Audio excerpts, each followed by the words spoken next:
Arabian கதைகள். ஷெஹ்ரசாதே கதை. உங்களுக்கு ஒரு உயிரை காப்பாற்ற ஒரு இரவு மட்டும் இருந்தால் சரியா? மற்றும் ஆயிரக்கணக்கான அப்பாவி பெண்களையும் காப்பாற்ற முயலுமா? இதுதான் உலக புகழ்பெற்ற பழம்பெரும் அரேபிய கதைகளில் உருவான முதல் உண்மையான தொடக்க கதையாகும். இக்கதையின் இறுதியில் ஒரு பெண்ணின் கூர்மையான அறிவும் ஒரு பித்து பிடித்த அரசனின் கொடுங்கோல் ஆட்சியை எவ்வாறு தோற்கடித்தது என்பதை நீங்கள் அறிவதுதான். ஆனால் இதில் ஒரு திருப்பம் உள்ளது. இது என்னவெனில், அவள் ஆயுதங்களை உபயோகிக்கவில்லை, அதற்கும் மேலான சக்தி வாய்ந்த ஒன்றை அவள் பயன்படுத்தினாள். இறுதி வரை சற்றே பொறுத்திருந்து பாருங்கள். விதிவசமான அந்த முதலிரவில் என்ன நடந்தது என்பதை தெரிந்து கொள்வோம். கதையின் சங்கமத்துள் பாய்வோமா? முன்னொரு காலத்தில் சசானியா என்ற ஒரு அற்புதமான பேரரசு பாரசீகத்தில் இருந்தது. சீன எல்லை வரை பறந்து விரிந்து கடந்தது. அந்த பேரரசை எல்லோராலும் நேசிக்கப்பட்ட ஒரு அரசன் ஆண்டு வந்தான். அவன் பெயரும் புகழும் அந்த நாடு முழுவதும் பரவி இருந்தது. அவன் இறக்கும் பொழுது அவனுடைய 2 மகன்களை விட்டு சென்றான். அந்த இருவரும் ஒருவர் மேல் ஒருவர் ஆழமான அன்பு செலுத்துபவர்கள். மூத்த சகோதரனான ஷெஹரியா பாரசீக சுல்தானாக பொறுப்பேற்றான். ஆனால் அவனுக்கு தன் ராஜ்யத்தை தன் அன்பு தம்பிக்கு பிரித்து கொடுக்க முடியவில்லை என்பதில் வேதனை இருந்தது. அவருக்கு ஒரு மனைவி இருந்தால் அம்மனைவியை அவர் உயிருக்கும் மேலாக நேசித்தார். அம்மனைவிக்கு விலை மதிப்பெற்ற நகைகள், அழகான ஆடைகள் மற்றும் பேரரசின் அனைத்து சிறப்பானவைகளை அள்ளி கொடுத்தார். ஆனால் பின் ஒரு நாள் அனைத்தும் சிதைந்தது.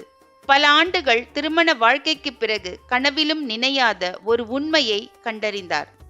அது அவர் மனைவி அவரை பல காலமாக ஏமாற்றி வந்திருக்கிறாள். அவளது துரோகம் அவர் மனதை ஆறாத வடுவை ஏற்படுத்தியது.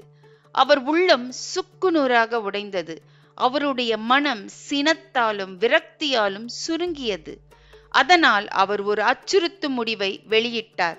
எல்லா பெண்களும் இயல்பாகவே மோசமானவர்கள். இந்த உலகில் அவர்கள் குறைவாக இருப்பதே நல்லது என்று முறையிட்டார். அதன் பின் நடந்தவை வரலாற்றின் மிக இருண்ட அத்தியாயங்களில் ஒன்றான மாறின.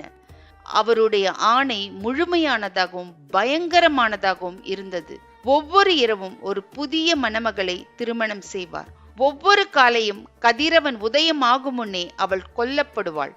ஒரே ஒரு இரவுதான் அந்த பெண்ணுக்கு கிடைத்த வாழ்க்கை. பெரும் விசிர் சுல்தானின் நம்பிக்கைக்கு பாத்திரமான முக்கிய ஆலோசகர். அவர்தான் இக்கடுமையான உத்தரவை நிறைவேற்றும் பொறுப்பில் இருந்தார். மணமகள்களை தேடும் படலம் அவருடைய பொறுப்பாக இருந்தது. இப்பொறுப்பால் பல பெண்களின் உயிரை மரண படுக்கைக்கு அனுப்புகிறோம் என்பதை தெரிந்தே செய்தார். உங்களால் கற்பனை செய்ய முடிகிறதா? ஒவ்வொரு நாளும் ஒவ்வொரு அப்பாவி பெண் கண்டுபிடிக்கப்பட்டு கொலை செய்யப்பட்டார். முழு ராஜ்யமும் துக்கத்தில் மூழ்கியது. ஒரு காலத்தில் கூத்தும் கும்மாளமுமாக இருந்த தெருக்கள் இன்று கண்ணீர் கதறலின் கூக்குரலை கேட்டது. எந்த நாளாவது தன் மகளை பெரும் விசிர் பிடித்து விடுவாரோ என்ற அச்சத்தில் தந்தைமார்கள் தங்கள் மகள்களை இறுக பற்றி கொண்டனர். தாய்மார்கள் தங்கள் மகள் அடுத்த முறை தேர்ந்தெடுக்கப்படுவாளோ என்ற அச்சத்தில் உறக்கமற்று தவித்தார்கள். எந்த மக்கள் சுல்தானை போற்றினரோ அந்த சுல்தானை இப்பொழுது தூற்றினர். இப்பொழுதுதான் நம் கதையில் ஒரு எதிர்பாராத திருப்பம் முளைத்தது. பெரும் விசீர் அவர்களுக்கு 2 மகள்கள் இருந்தனர். இளைய மகள் தினராசாதே, இனிமையானவள், சராசரியான பெண். ஆனால் மூத்த மகள் எல்லாவற்றிலும் தனித்து நிற்பவள். அவள் பெயர் ஷெஹ்ரசாதே. அவள் பல அரிய வகை குணங்கள் உடையவள்.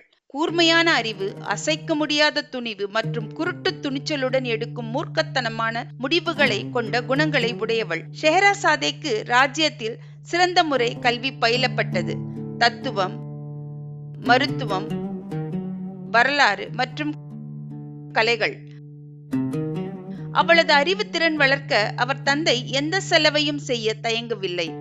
ஆனால் அவள் அறிவுத்திறனுக்கு மேலாக ஒன்று இருந்தது. அதுதான் எந்த நிலையிலும் தளராத மன உறுதி. ஒரு நாள் அவள் தன் தந்தையிடம் ஒரு கோரிக்கை விடுத்தார். அது அவர் உதிரத்தையே உறைய வைத்தது. தந்தையே, என்னை உங்கள் சுல்தானின் அடுத்த மணப்பெண்ணாக அறிவியுங்கள். பெரும் விசிர் பீதியடைந்தார். உன்னுடைய புத்தி பேதலித்து விட்டதா? நீ கூறுவது உனக்கு புரிகிறதா? நாளை கதிரவன் உதயம் ஆகும் முன்பே நீ இறப்பாய் என்று கதறினார். ஆனால் ஷெஹ்ரசாதே தன்னுடைய முடிவில் உறுதியாக இருந்தாள். நான் இந்த காட்டு மிராண்டித்தனமான செயலை நிறுத்தப் போகிறேன், என் மக்களை காப்பாற்றப் போகிறேன் என்றாள்.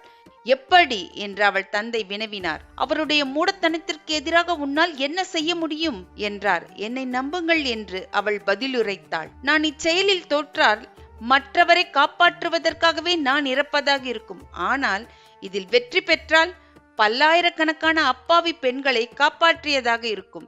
பெரும்பிசிர் தன் மகளிடம் மன்றாடினார். அவர் ஒருவேளை சுல்தான் கட்டளையிட்டால் தான் அவள் தலையை கொய்ய நேரும் என்று நினைவு கூர்ந்தாள். ஆனால் ஷெஹ்ரசாதே மனம் மாறவில்லை. அவள் தன் மனதை இச்செயலுக்காக எப்பொழுதோ தயார் செய்து கொண்டாள். இறுதியாக உடைந்த மனதுடனும் நம்பிக்கை அற்றவராகவும் பெருவிசிர் ஒப்புக்கொண்டார். அவர் மறுநாள் மாலை அரண்மனைக்கு சென்று சுல்தானிடம் தன் மகளை அழைத்து வருவதாக கூறினார். சுல்தான் திடுக்கிட்டார். உன் மகளையா தியாகம் செய்ய போகிறாய் என்றார். அது அவள் விருப்பம் என்று வேதனையோடு பெரும்பிசிர் விளம்பினார். அதற்கு சுல்தானின் மறுமொழி திகிலுரைய செய்தது. அப்படியா, நன்று. ஆனால் நினைவில் கொள், அவள் உயிரை நீதான் நாளை காலை எடுக்க வேண்டும். இதை நீ மறுத்தால் உன் தலை கீழே உருளும் என்றார். அன்று மாலை ஷெஹ்ரசாதே தன்னை தயார்படுத்திக் கொண்டாள். மற்றவர்கள் இந்த இரவுதான் அவள் இறுதி இரவு என்று எண்ணினார்கள். ஆனால் அவள் தன்னை இறக்க தயார் செய்து கொள்ளவில்லை, வெற்றி அடையவே தன்னை தயார் செய்து கொண்டாள். அவள் தன் தங்கை தினராசாதை அழைத்து தன் திட்டத்தை கூறினாள். இன்று இரவு நான் என்ன கூறுகிறேனோ அதை நீ செய்ய வேண்டும். சுல்தான் உன்னை எங்களுடைய அறையில் தங்க அனுமதித்தால் விடியலுக்கு 1 மணி நேரம் முன்பு வரை பொறுத்திருந்து என்னை விழித்தெடுத்து, அக்கா நீ உறங்கவில்லை எனில் எனக்கு உன் அற்புதமான கதைகளில் ஒன்றை விளம்புவாயாக என்று கூற வேண்டும். இந்த சில நிமிடங்கள்தான் தற்போது நடப்பதை மாற்றக்கூடிய முக்கியமான தருணங்கள். ஷெஹ்ரசாதே சுல்தானிடம் திரும்பி, அரசே, என் தங்கையின் விருப்பத்தை நிறைவேற்ற என்னை அனுமதிப்பீர்களா என்றாள். ஒரு நிமிடம் சுல்தான் யோசித்தார். பிறகு ஒரு வார்த்தை, விருப்பத்துடன் என்று கூறினார். ஷெஹ்ரசாதே கதையை கூற ஆரம்பித்தாள். இதுதான் அவளுடைய திட்டத்தின் முக்கிய அங்கமாகும். ஷெஹ்ரசாதே எந்த கதையும் கூறவில்லை. அவளே ஒரு கதையை உருவாக்கி அதை சுவாரஸ்யமாகவும் மர்மமும் சாகசமும் நிறைந்ததாக புனைந்தாள். அதை கேட்டு சுல்தானே முழுவதுமாக ஈர்ப்பில் மூழ்கி போனார். அவள் வார்த்தைகள் தூரதேசங்கள், வீரர்கள், பகைவர்கள், மந்திரம், மாயை, ஆபத்துகள் எனும் பலவிதமான வண்ணங்களை கொண்டு இருந்தன. இதை சுல்தானும் செவி கொடுத்து கேட்டுக்கொண்டே இருந்தார். நேரம் ஓடிக்கொண்டே இருந்தது. பிறகு அக்கதை மிக முக்கியமான பரபரப்பான தருணத்தில் என்ன முடிவெடுத்தது என்று ஆவலுடன் எதிர்பார்க்கும் நேரத்தில் சூரியன் உதயமாக தொடங்கிவிட்டான். அதனால் ஷெஹ்ரசாதே கதையை நிறுத்தி, மன்னிக்க வேண்டும் அரசே, விடிந்துவிட்டது, நான் என் கதையை நிறுத்துகிறேன் என்று கூறினாள். பல மாதங்களில் முதல் முறையாக சுல்தான் தயங்கினார். அக்கதையின் முடிவை அவர் அறிய விரும்பினார். ஆனால் அவளை உயிர் வாழ வைத்தால் தன் உத்தரவை தானே மீறியதாக இருக்கும். இறுதியில் அவர் ஒரு முடிவை எடுத்தார். நீ இன்னும் 1 நாள் வாழலாம். இன்று இரவில் நீ கதையை முடிக்க வேண்டும் என்றார். ஷெஹ்ரசாதே தன்னுடைய விருப்பம் நிறைவேறிய வெற்றியின் புன்னகையை மறைத்தபடி தலை வணங்கினாள். ஆனால் அன்றிரவு அவள் மறுபடியும் கூற ஆரம்பித்தாள். இம்முறை புதிய கதை முன்கதையை விட சிலிர்ப்பூட்டியதாக இருந்தது. கதை முடிவடையும் நேரத்தில் சூரிய உதயமானது. அதனால் அவள் கதையை நிறுத்தினாள். ஓர் இரவு 2ஆனது, 2 10ஆனது, 10 100ஆனது மற்றும் மெதுவாக ஒவ்வொரு இரவும் ஒவ்வொரு கதையாக கூறி அவள் தன் வாழ்க்கையை மட்டுமல்ல, சுல்தானின் உடைந்த இதயத்தையும் குணப்படுத்தினாள். அரசு ராஜ்யத்தையும் காப்பாற்றினாள். இப்படித்தான் 1001 இரவுகள் என்னும் பழம்பெரும் கதைகளில் தொகுப்பு உருவாக்கப்பட்டது. ஏனென்றால் ஒரு பெண் தனக்கு ஏற்பட்ட இறப்பை ஏற்றுக்கொள்ள மறுத்ததால். ஷெஹ்ரசாதே நமக்கு அறிவும் ஆற்றலும் படைப்பாற்றலும் ஆகியவை கொண்ட மிக இருண்ட கொடுங்கோல் அடக்குமுறையை கூட வெல்ல முடியும் என்பதை நிரூபித்தாள். அவள் எடுத்தது மனித வரலாற்றிலே மிக சக்தி வாய்ந்த ஆயுதம். அதுதான் கதை சொல்லும் கலை. இக்கதை எப்படி சுல்தானை வசீகரித்ததோ அதே போல உங்களையும் வசீகரித்தால் விருப்பம் மற்றும் பதிவு பொத்தான்களை அழுத்தி பல பழம்பெரும் வரலாற்று சிறப்புமிக்க கதையை கேளுங்கள். உங்களுக்கு அரேபியன் இரவுகள் கதைகளில் இருந்து எது பிடித்தமான கதை என்று அதை பற்றிய கருத்தை கூறுங்கள். நினைவில் கொள்ளுங்கள், ஒவ்வொரு கதைகளும் உலகத்தை மாற்றும் சக்தியை கொண்டது. இதை அறிந்து நீ கூறுவது துணிவாக மட்டும் இருந்தால் போதும்.